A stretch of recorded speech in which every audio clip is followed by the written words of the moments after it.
Can you start a podcast with me, please? I need something to do.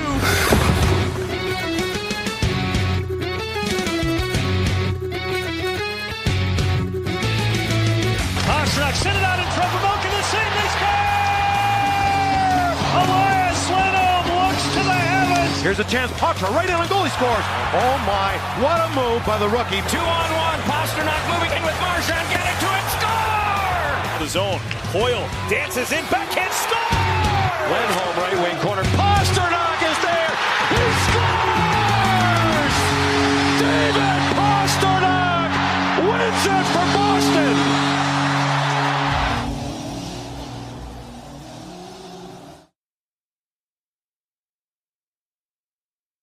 Hey everyone, welcome into another episode of Bruins Tape to Tape. I'm your host right now it's evening, but who knows when you'll be listening to this. My name is Caroline, and I'm joined with my favorite co-host, Maria. Hey, Maria. Hello, Caroline. Welcome in, everyone. Thanks for tuning in and giving us another listen. Yeah. And we've got another visit from our friend of the pod, Momo, to talk more about our new players that we've got on the roster. So, hey, Mo. Hello. I appreciate you guys having me again. Absolutely. We love having you, Mo. You keep us in line. Yeah. He's got good takes. Lots of hot takes.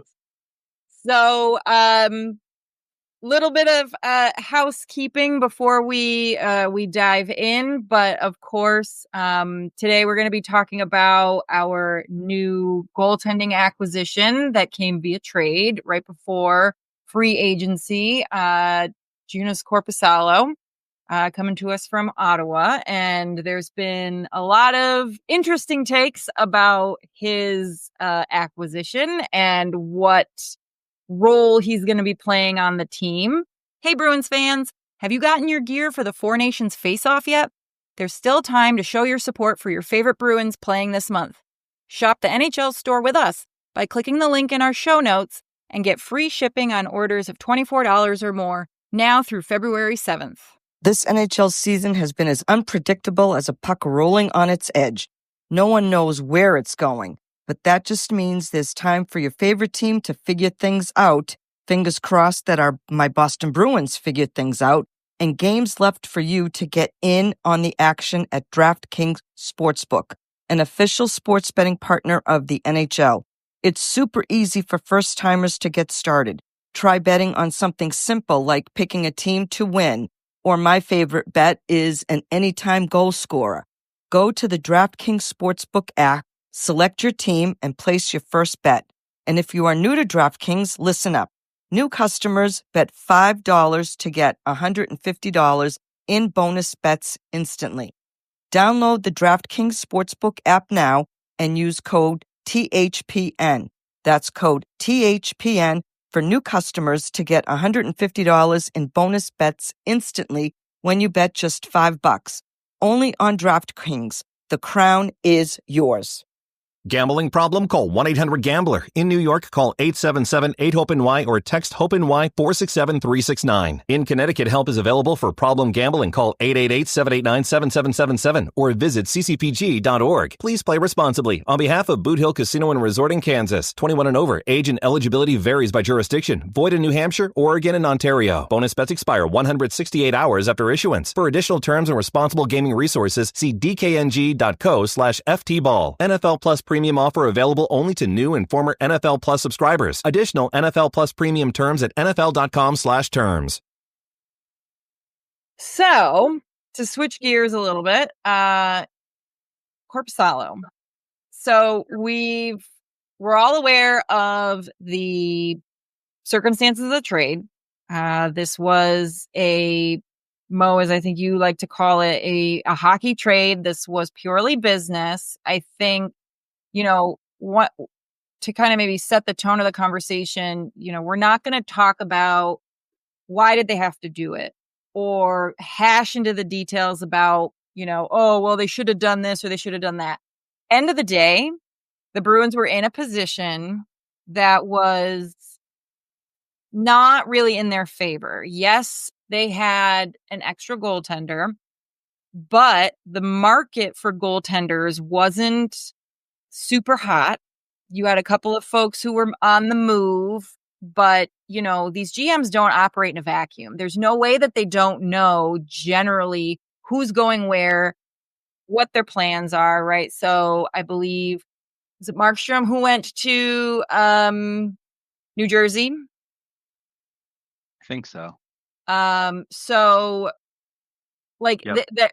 there are only so many teams that would be in a market for a goaltender like Linus Ullmark. They knew they had to unload him. They knew, what they were going to have to pay for in exchange for whatever else they were going to get. Was not going to be for no money, right? Like this is the business of hockey, right? And it was a fine deal. Bruins got great prospect out of it ultimately in their draft pick, and they got I think, reliable, known entity in Korpisalo, right? He's played in the NHL. He's been a starter. He's done, the minimum number of games multiple years in a row that they would be looking for from him as a backup goalie.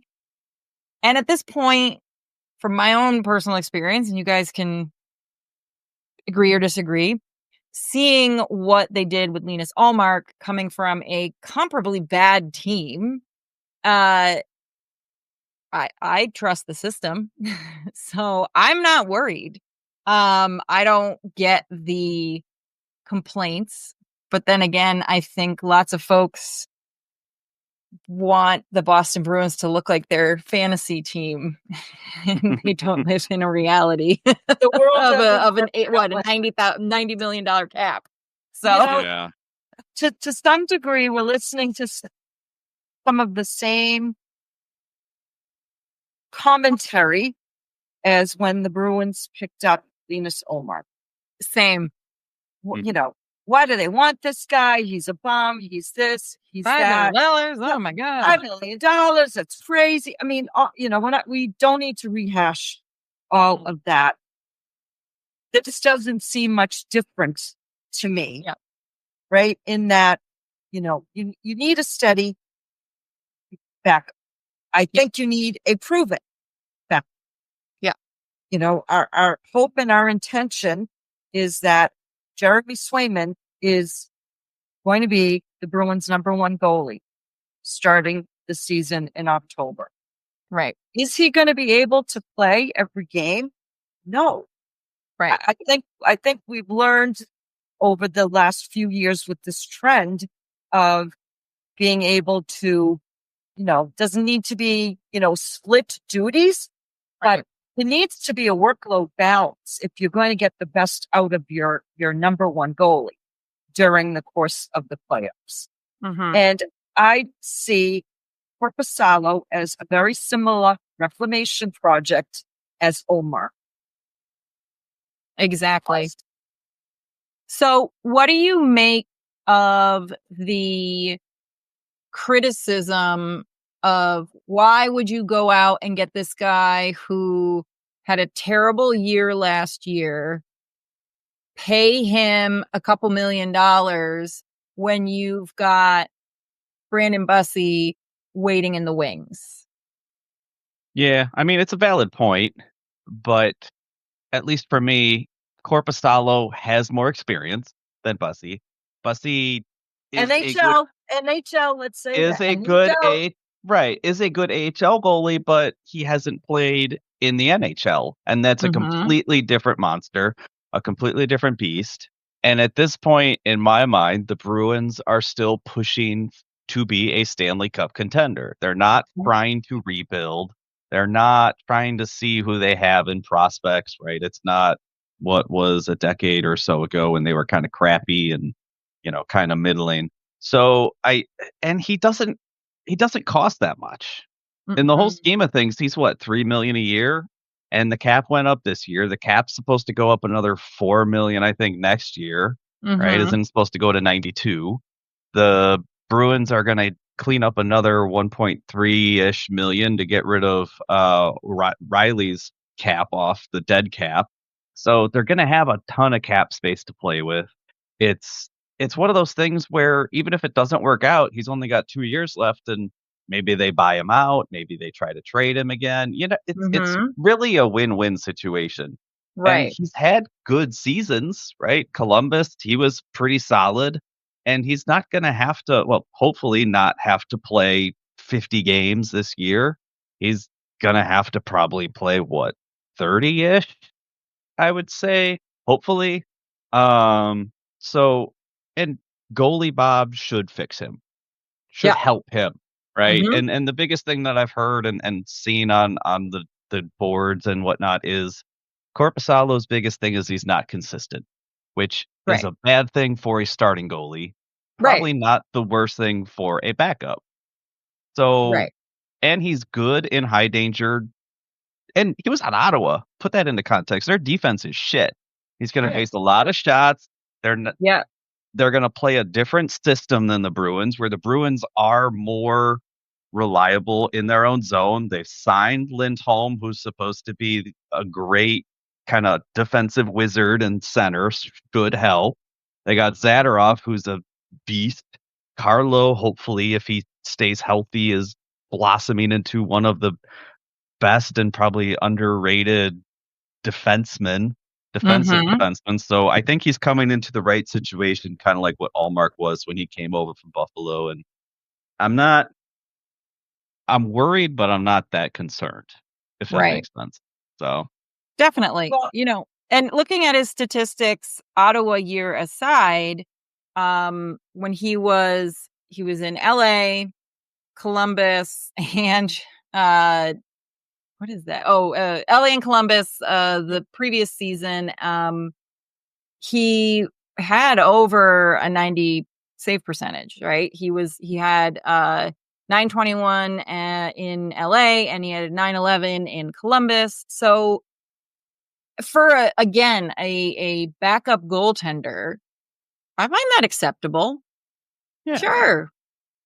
90, 92. I'm fine with that. Again, this person is not carrying the weight of the team. Mm-hmm.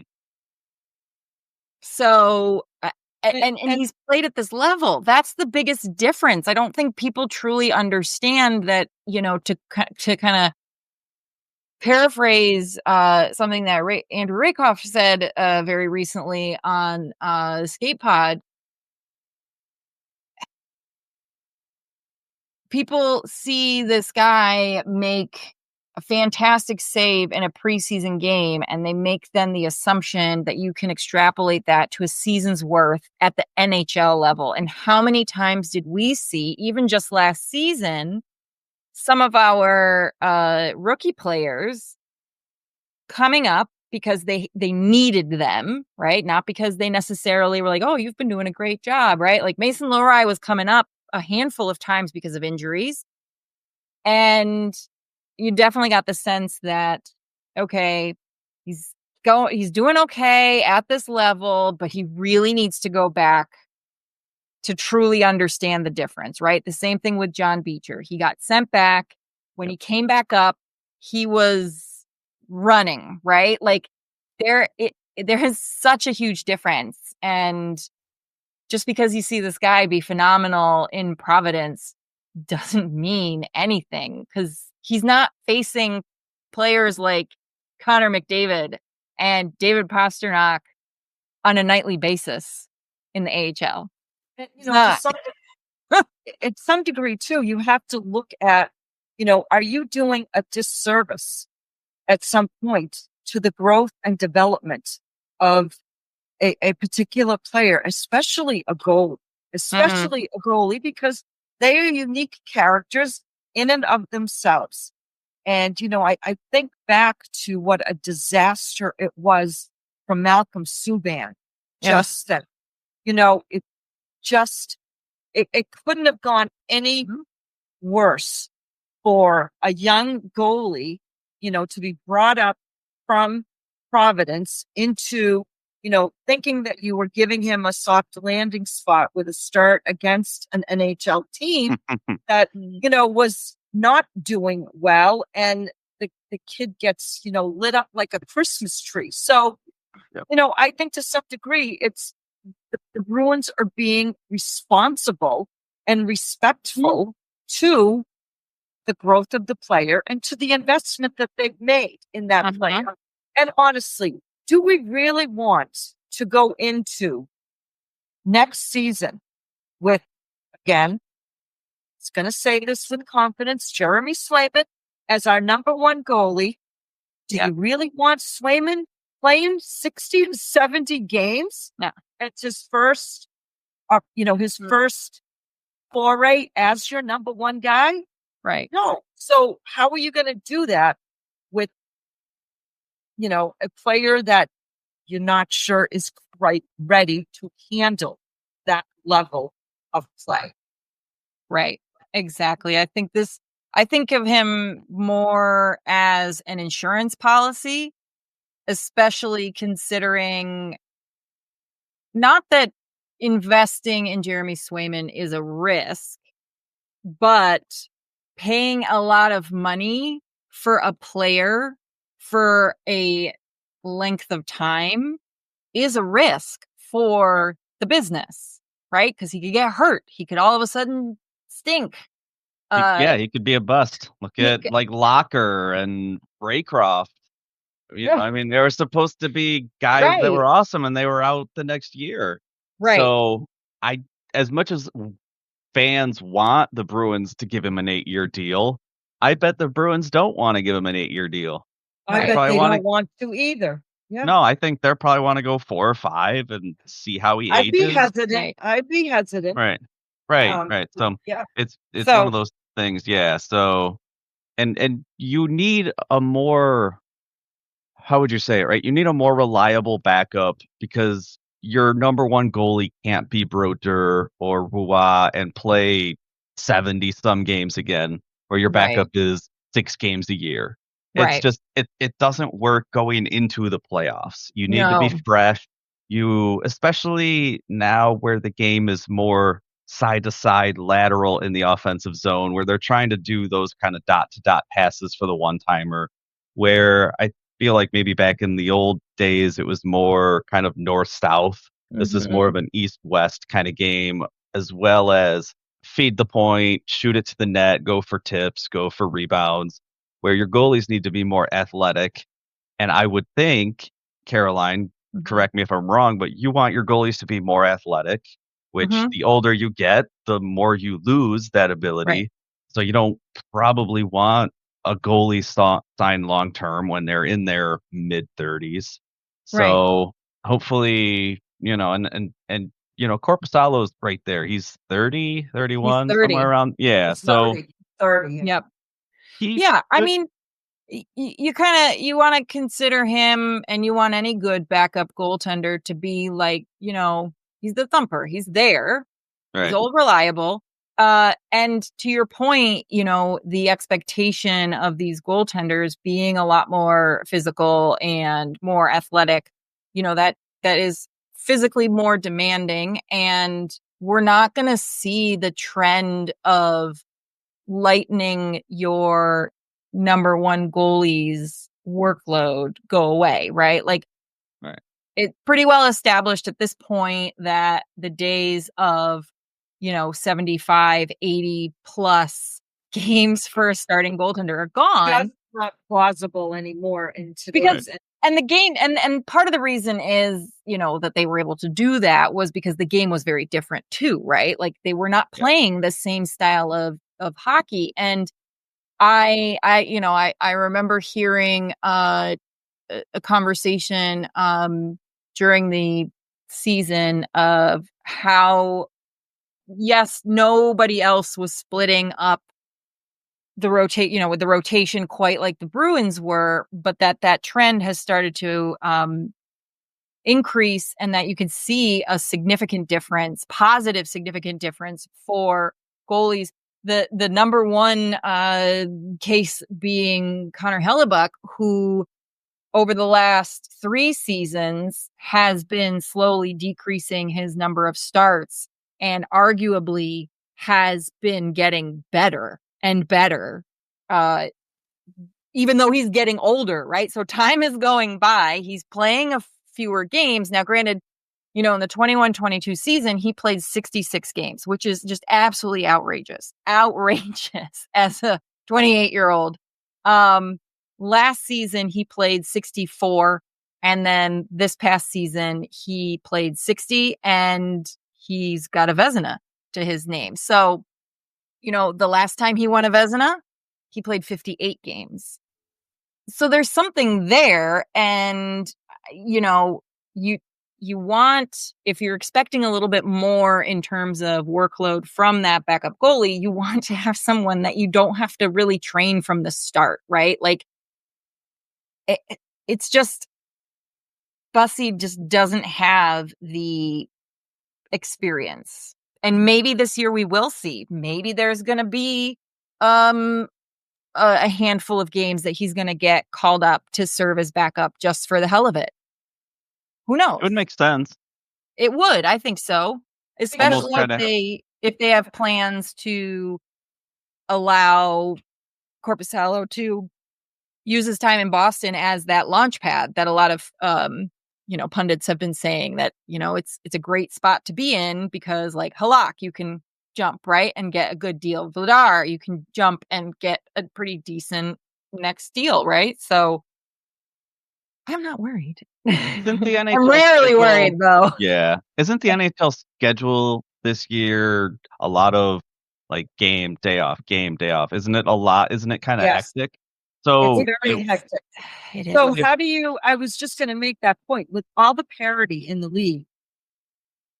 And we saw that parity play out for most of last season where there were some really tight playoff races right up until the last week of the season. So when you're in those situations or, one of those god awful, West Coast strings out, to California, or you're going, out to the furthest points of Canada, and some nights you're playing back to back. Don't you want to know that, all right, this is how I'm going to run my goaltending situation and not have to worry about, well, gee, I don't know. We got the young kid up here. I'm not sure this is a good spot for him to be in. But then I don't want to play our number one guy back to back. And, it's like every point is valuable in today's NHL. And you can't, it really is. Any throwaway points. Not anymore. Not anymore. And as the Bruins have shown, the games early on really matter. If you can rack up those points, you rack up kind of coast. And you have to. So do you guys think because I'd have to look it up and see how the call-ups, send-downs, all that stuff works out. But do you guys see at any point in the season the Bruins call up Bussy and kind of do a 3-man goalie rotation? Like, you play Swayman, you play Korpisalo. If Korpisalo sucks, then they'll bring up Bussy and play him a little bit back and forth. Does that even make sense to try that? Because I think goalies would need to kind of get into that rhythm and that groove and play. Yeah. But maybe they'll want a couple of days off and stuff. They're such creatures of even more so than the skaters on a team that, I'm not sure how that dynamic would work of trying to rotate, the 3 of them. Yeah. It'd be interesting. I mean, Monty likes to move pieces around.